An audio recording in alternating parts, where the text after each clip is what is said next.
समाप्त हो रही है।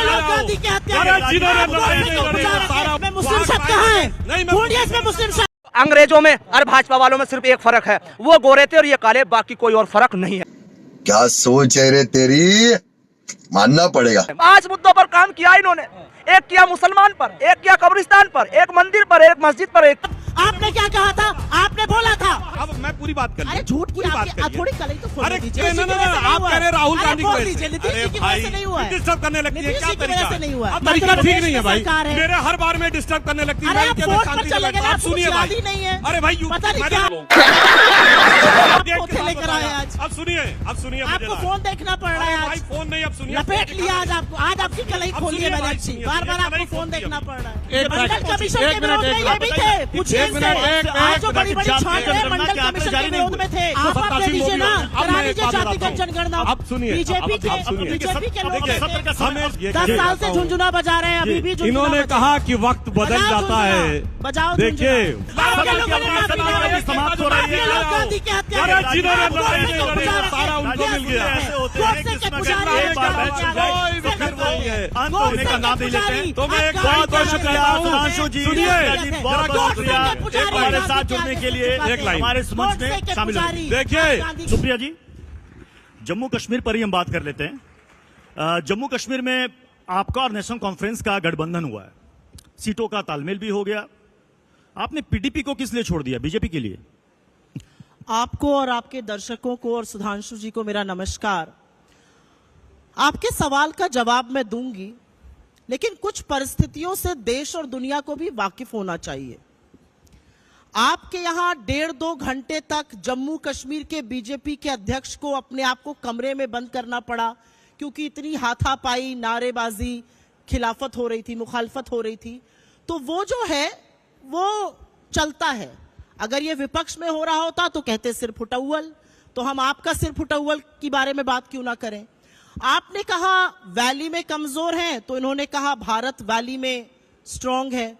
भारत वैली में नहीं, भारत अपने कण कण में, अपने कोने कोने में, अपने हर प्रांत में, अपने हर प्रदेश में, अपनी हर नदी में, अपने हर नहर में स्ट्रांग है। भारत को कोई कमजोर नहीं कर सकता है।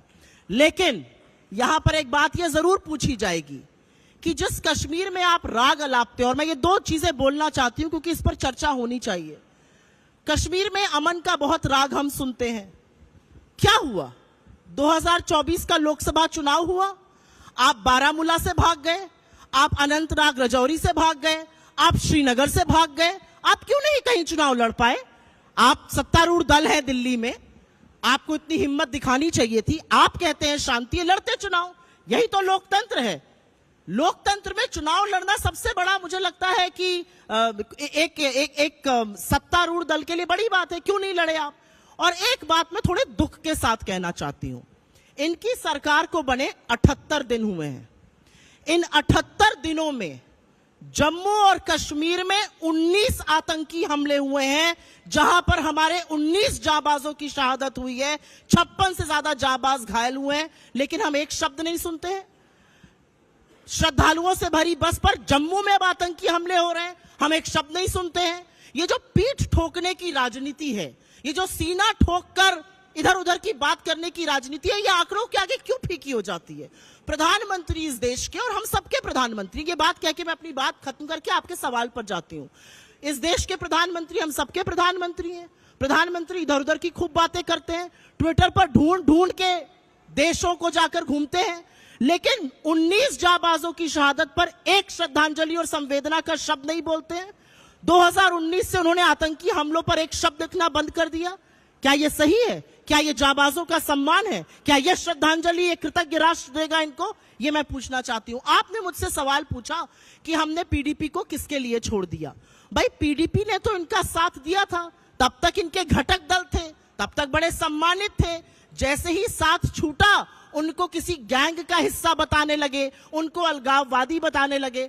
हमारा और नेशनल कॉन्फ्रेंस का एक नेचुरल फिट बैठता था, और उस नेचुरल फिट के चलते हम चुनाव लड़ रहे हैं। पीडीपी लोकतांत्रिक चुनाव तरीके से वो भी मैदान में है, और मुझे लगता है कि अंततोगत्वा एक चुनी हुई सरकार जम्मू कश्मीर में बने, ये हम सबका लक्ष्य है। यानी भविष्य में पीडीपी कांग्रेस के साथ आना चाहे तो कांग्रेस रखेगी साथ?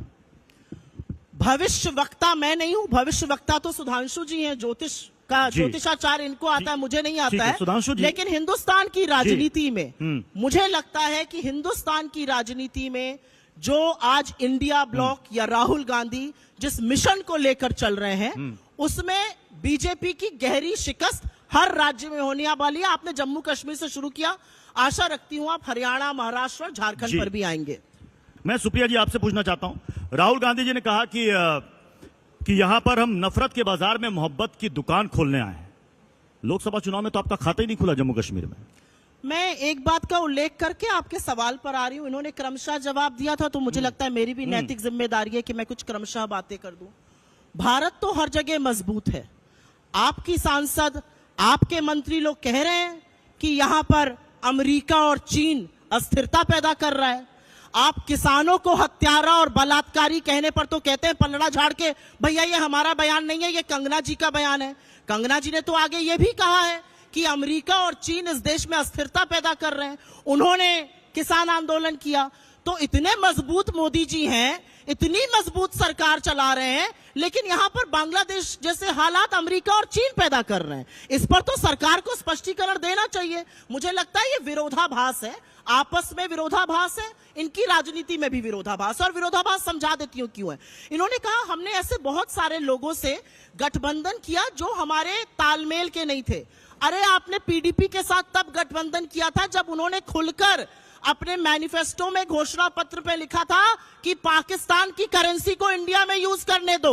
उसके बाद आपने गठबंधन किया था।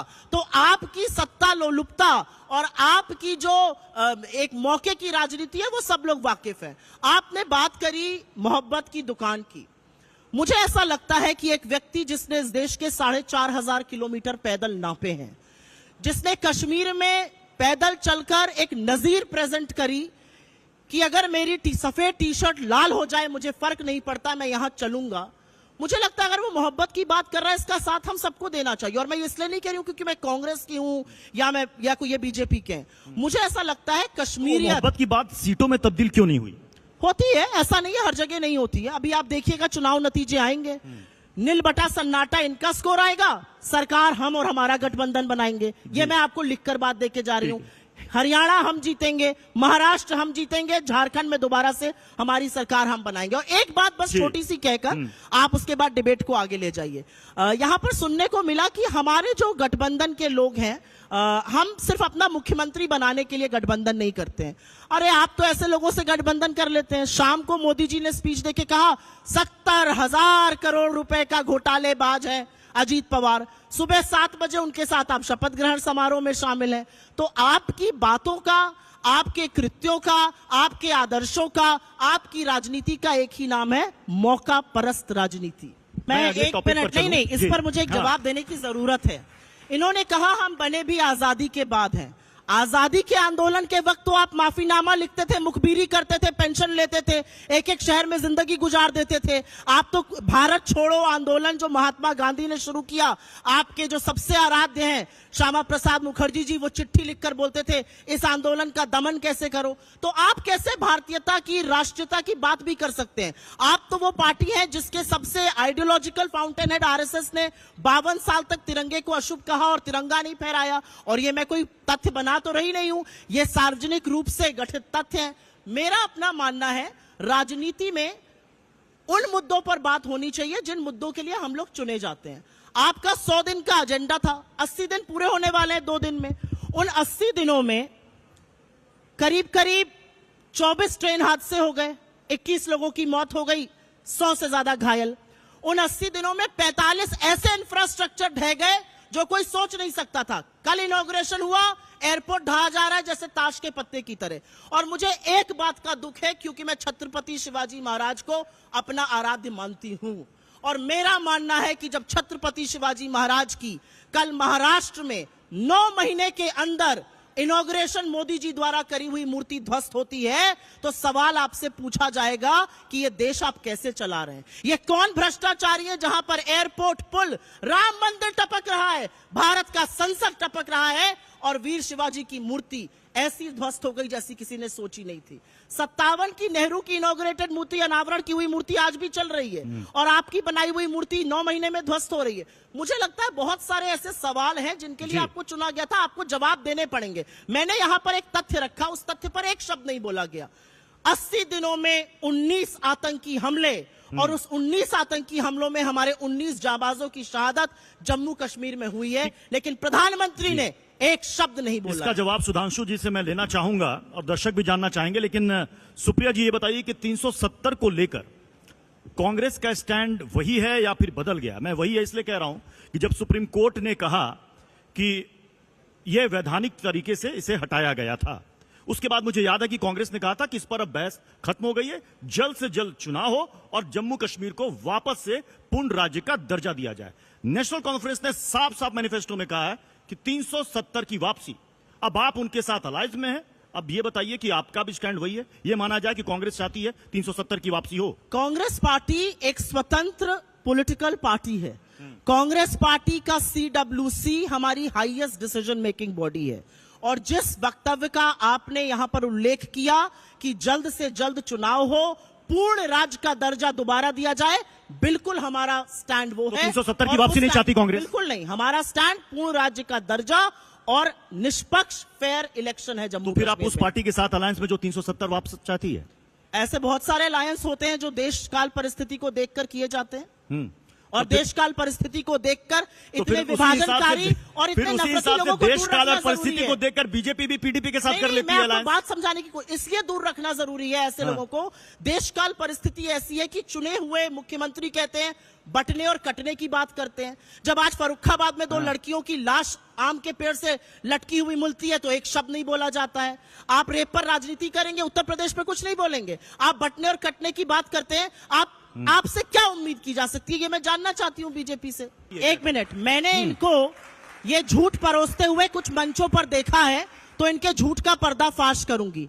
या तो राहुल गांधी का ये ट्वीट दिखा दीजिए जिसका आप झूठा उल्लेख करते हैं, नहीं तो राजनीति छोड़ दीजिए, क्योंकि मैं डंके के चोट पर कहती हूं कि राहुल गांधी ने हमास पर या पैलेस्टीन पर जो आप कह रहे हैं ऐसा कोई ट्वीट नहीं किया है। आप बार बार ये झूठ बोलना बंद कर दीजिए, ये मैं आपके मुंह पर कहना चाहती हूं। झूठ मत बोलिए, कांग्रेस वर्किंग कमेटी का प्रस्ताव नहीं है, बीच में मत बोलिए, कांग्रेस बीच में मत बोलिए। अभी तक ठीक डिबेट चल रहा है, चलने दीजिए, बीच में मत बोलिए। या तो आप ट्वीट दिखाइए या हाथ पकड़ जोड़ के माफी मांगिए, रोज रोज ये झूठ मत भरोसा करिए। आपने इनसे सवाल पूछा आतंकी घटनाओं के बढ़ने पर, इन्होंने कहा दक्षिणी कश्मीर में बढ़ रही हैं। डोडा कहां है? जम्मू में हो रही हैं। आधे से ज्यादा आतंकी घटनाओं जिनका मैंने उल्लेख किया वो कश्मीर में नहीं, वो जम्मू में हो रहा है और ये चिंता करने वाली बात है। इन्होंने, और आप तो संसद में और संसद में रहकर झूठ बोलते हैं। अरे संसद में रहकर आपको इतनी तो जानकारी होगी कि मुस्लिम्स में भी ओबीसी होता है, ओबीसी रिजर्वेशन उनको भी मिलता है। तो इस तरह की झूठी बातें नहीं करनी चाहिए और अपनी आईटी सेल की फेक न्यूज को यहां मत फैलाइए। पहली चीज, मैं यहां पर एक बात जरूर बोलना चाहती हूं। इधर उधर का उल्लेख कर दिया, पाकिस्तान तक पहुंच गए। अरे पाकिस्तान तो आप गए थे बिरयानी खाने, सिवई खाने। पाकिस्तान की आईएसआई को हमारी सरजमी पठानकोट में सबसे पहले मोदी जी ने आने दिया। आप किस तरह की बातें करते हैं पाकिस्तान से? असलियत यह है कि फेलियर ऑफ इंडियन डिप्लोमेसी, 78 साल हमने अभी आजादी के मनाए हैं, इससे पहले कभी नहीं हुआ है। We are completely secluded in our neighbourhood. Pakistan और चीन मिलकर क्या कर रहे हैं ये सबको पता है। वो एक्सेस श्रीलंका से आपने चीन को वहां एंट्री दिला दी। नेपाल की, आज नेपाल की हिम्मत है कि हमारा मैप बदल रहा है और चीन जो ना सिर्फ हमारा मैप बदल रहा है, हमारी सरजमी में अंदर घुसा हुआ है। ये आपके सांसद कह रहे हैं, ये लद्दाख के लोग सड़कों पे उतर के कह रहे हैं, उसका नाम लेने की आपकी हिम्मत नहीं है। अरे चीन को लाल आंख दिखानी थी, लाल शर्ट पहन के स्वागत नहीं करना था चीन का। महाबलीपुरम में शहनाई नहीं सुननी थी चीन के साथ, साबरमती में झूला नहीं झूलना था चीन के साथ। चीन को लाल आंख दिखाने की बात हुई थी ना, कहां है वो लाल आंखें? पाकिस्तान की बात करेंगे। सुधांशु जी ने लगता है कि ट्वीट खोज लिया लग रहा है। एक सिंपल सी चीज पूछना चाहती हूं, क्या हमारा देश, भारत के लोकतंत्र पे मुझे बहुत विश्वास है, किसी की भी सरकार बने, भारत के लोगों में एक इन्नेट विजडम है। भारत का लोकतंत्र और भारत के लोगों के डीएनए में जो लोकतंत्र है उसका आप अपमान करते हैं ये कहकर यहां पे लोग कट जाएंगे। बिल्कुल नहीं कटेंगे। यहां पर अगर वो परिस्थिति कभी बन नहीं सकती है, क्योंकि इस देश के लोग, लोकतांत्रिक लोग, वो परिस्थिति नहीं बनने देंगे। बार बार आपके मंत्री ये क्यों कहते हैं यहां बांग्लादेश हो जाएगा, ये कौन सी बात होती है कहने सलमान की? खुर्शीद ने भी तो एक वक्त कहा था। गलत कहा था, गलत कहा था। मैं उसका खंडन करती हूं। इनके लोग क्यों कहते हैं? इनकी सांसद कह रही है अमेरिका और चीन यहां पर अस्थिरता फैला रहा है, उस पर कोई बयान नहीं आएगा। विदेश मंत्रालय चुप, गृह मंत्रालय चुप। आप किसानों पर, क्योंकि पता है हरियाणा का चुनाव होना है, बलात्कारी और हत्यारा मैडम ने कह दिया तो उनको प्रेस विज्ञप्ति जारी होकर पलड़ा झाड़ लिया गया। तब ये तो इस गलत मामले है। पूरी आपके लोग बांग्लादेश जपते हैं। हमने तो पाकिस्तान के दो टुकड़े करके विश्व का भूगोल बदल के बांग्लादेश बना दिया था। आपकी ये नियत आ गई कि आप बांग्लादेश जपते। इन्होंने यहाँ पर बांग्लादेश की बात करी, इन्होंने यहाँ पर बात करी कि फलाना कहाँ कट रहा था। जब 89 में ये हो रहा था, वीपी सिंह की सरकार को किसका समर्थन था? किसके समर्थन से विश्वनाथ प्रताप सिंह की सरकार चल रही थी? भारतीय जनता पार्टी के समर्थन से चल रही थी। ये चुप नहीं रह सकते हैं, इधर उधर की बातें नहीं कर सकते हैं। असलियत यह है कि आपने कश्मीरी पंडितों पर गंदी राजनीति करी और आज कश्मीरी पंडित खुलकर चुनावी मैदान में उतर कर ये बोल रहे हैं कि आज स्थिति ऐसी है कि आपने उनको बरगलाया, लेकिन वो अपने घर आज भी वापस नहीं जा सकते। चुन चुनकर उनकी हत्याएं हुई, आप चुप रहे। 6-6, 7-7 महीना उन्होंने प्रदर्शन किया राहुल बाला के उस पर, आप राहुल भट्ट के उस पर, आप चुप रहे। तो आप किसी के सगे नहीं है, आप सत्ता की लोलुपता के और सत्ता के सगे हैं। ये मान तांशु जी, एक सवाल पूछ सकती हूँ? एक सवाल पूछने दीजिए आपसे। आप मुझे ये बता रहे हैं, यहाँ पर सारे हॉल को इतना मूर्ख समझ रहे हैं। आप घटक दल थे सरकार का और आपको 6 महीने लग गए कि देश के एक हिस्से में क्या हो रहा है। अरे कितना मूर्ख समझते हैं जनता को, इतना मूर्ख जनता को समझना छोड़ दीजिए। आपको पता लगा 6 महीने बाद, फिर आपका मूर्छित विवेक जागृत हुआ, 1 साल लग गया आपको समर्थन वापस लेने में। आपको सब पता था, आप सरकार को समर्थन दे रहे थे। आज जब आप उसको मुद्दा बनाते हैं और जब पकड़े जाते हैं तो कहते हैं 6 महीने पता ही नहीं लगा, मोबाइल फोन चलिए, पता नहीं कब। मुस्लिम शब्द कहाँ है?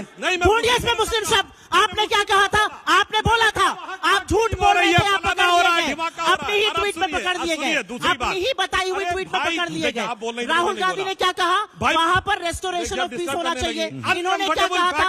आप एंकर हैं, आपने सुना था। सुप्रिया जी, आपने कहा था कि आप एक भी राहुल गांधी का ट्वीट दिखाइए। मैंने बोला आप दिखाइए, मुस्लिम की बात करिए। अरे इतना ही नहीं, मैंने बोला मुस्लिम की बात करिए। कांग्रेस वर्किंग कमेटी का फिलिस्तीन पर प्रस्ताव है कि इनकी झूठ बोलने की ऐसी आदत पड़ गई है। 1 मिनट रुक जाइए। अरे भाई, आप झूठ बोलने की ऐसी आदत पड़ गई है। बैठा यूएनजीए पे प्रधानमंत्री जाते हैं, प्रधानमंत्री कहते हैं मैंने बाइडेन से डिस्टर्ब करने लगी। मैंने नहीं डिस्टर्ब किया था। अब मैं पूरी बात कर लूं। अरे झूठ की आपकी थोड़ी कलई तो खोल दीजिए। यूएनजीए जाकर कहते हैं कि मैंने बाइडेन से कहा बांग्लादेश में हिंदुओं की हत्या हो रही है। नरेंद्र मोदी का आज का स्टेटमेंट है, राइट, यूएनजीए के साइडलाइंस पर। बाइडेन के प्रेस नोट में तो ऐसी बात कही नहीं है। तो आप घर पर भी नहीं, आप जी के मंच पर ही नहीं, आप अब विदेशों पर भी जाकर झूठ बोल रहे हैं, जिसकी पुष्टि बाकी राष्ट्राध्यक्ष कर रहे हैं। मैंने क्या कहा था? राहुल गांधी का एक ट्वीट दिखा दीजिए जिसमें उन्होंने हिंदू मुस्लिम किया हो, मुस्लिम शब्द का प्रयोग किया हो। मैंने कहा हिंदू का नाम नहीं है, केवल रेस्टोरेंट्स ऑफ नॉर्मलसी है। पर चलेगा और गाजा में कह रहे मारा गया, आज ये चलेगा ट्विटर पर शाम को। सुधांशु त्रिवेदी लगातार 10 दिन से झूठ बोल रहे हैं राहुल गांधी की ट्वीट को लेकर। आज चलेगा ये, आपका झूठ बार बार पकड़ा जाता है, आपको फैक्ट चेक बार बार किया जाता है। शर्म आपको आती है? अगले टॉपिक पर हम आ जाते हैं। अगले टॉपिक पर आ जाते हैं। देख सकते हैं जो डिस्टर्ब करता है वही डिस्टर्ब होता है। शर्म नहीं आती? अगले टॉपिक पर आ जाते हैं। जातीय जनगणना। जातीय जनगणना की मांग हो रही है कि जातीय जनगणना हो के रहेगा। राहुल गांधी लगातार कह रहे हैं, कांग्रेस के ऑफिशियल एक्स पोस्ट से भी किया जा रहा है कि ये हमारा मिशन है। फिर ये बताइए कि जातीय जनगणना, ये तो बिहार में महागठबंधन की सरकार थी, देश के सामने आ गया। वो अलग बात है कि पटना हाईकोर्ट में जाकर आगे फंस गया। कर्नाटक में करा कर रखा हुआ है सर्वे, वो कब जारी होगा? मैं आपको 2 चीजें बताना चाहती हूं, क्योंकि आपके जैसे बहुत प्रबुद्ध पत्रकार इसको गलत बोलते हैं। जातिगत जनगणना और जो राज्य सर्वे कर रहे हैं उसमें बहुत अंतर है। पहले एक बात ये जान लीजिए, भाई बिहार ने कराया था। हम 2 सवाल पूछते हैं, भारतीय जनता पार्टी जातिगत जनगणना के पक्ष में है या उसके खिलाफ है? हाँ या ना बोल दें। इसका जवाब लूंगा। आनाकानी करेंगे, बगले झांकेंगे, इधर उधर भागेंगे। हमारा अपना मानना है, बिहार में एक सर्वे हुआ, सर्वे में कुछ फैक्ट्स आए, उस फैक्ट्स को देश ने देखा। इस देश की 80-85% आबादी SC, ST, OBC कम्युनिटी से आती है। उनका रिप्रेजेंटेशन नहीं है इस देश के इकोनॉमिक स्फीयर में, इस देश के आर्थिक व्यवस्था में, CEO बनने में, मीडिया में, तमाम जगहों पर उनका रिप्रेजेंटेशन नहीं है, आधिकारिक तौर पर भी नहीं है। मिस इंडिया में भी नहीं है। आपने कर्नाटक मिस इंडिया में भी नहीं है, और इसको हंसने की बात नहीं है। मैं आपको बताती हूँ, एक मिनट, अब आप सुनिए मेरी बात। ये हंसी का वक्तव्य नहीं है। आपको ये लगा फुस से आपने हंसा, ये हंसी का नहीं। क्यों? क्या सिर्फ ठाकुर, ब्राह्मण या अपर कास्ट औरतें ही सुंदर हैं? क्या इस देश की दलित, क्या इस देश की, एक मिनट, क्या इस देश की आदिवासी, क्या इस देश की पिछड़ी लड़कियां सुंदर नहीं है?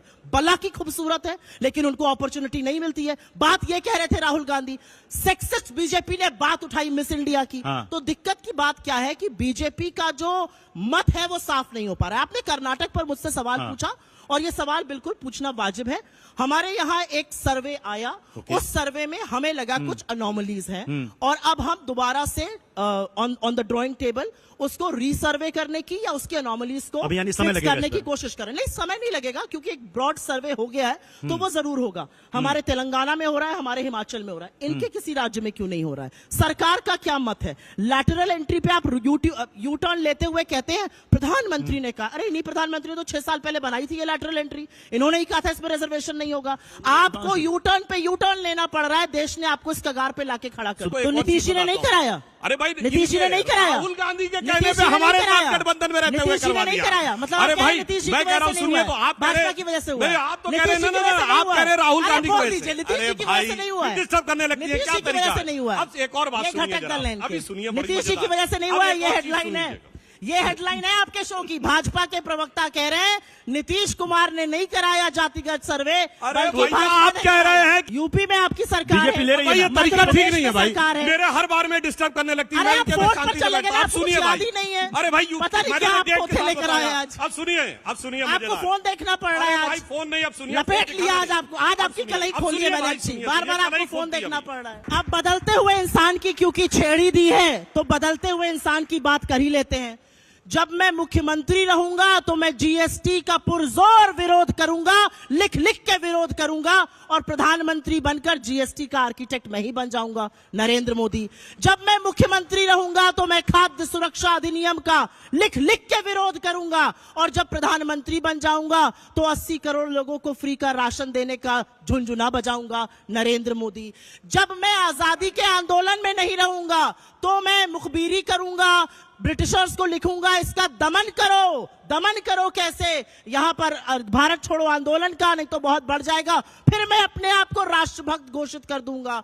असलियत यह है कि राहुल गांधी एक ऐसे शख्स हैं जिन्होंने आपकी दिन की नींद और रातों का चैन उड़ा दिया है, और असलियत यह है कि आपको समझ में नहीं आ रहा है कि उनके उठाए मुद्दों से कैसे निपटे। राहुल गांधी टी-शर्ट पहने, क्लीन शेव रहे, दाढ़ी रहे, इस पर ज्यादा चिंतित है भारतीय जनता पार्टी।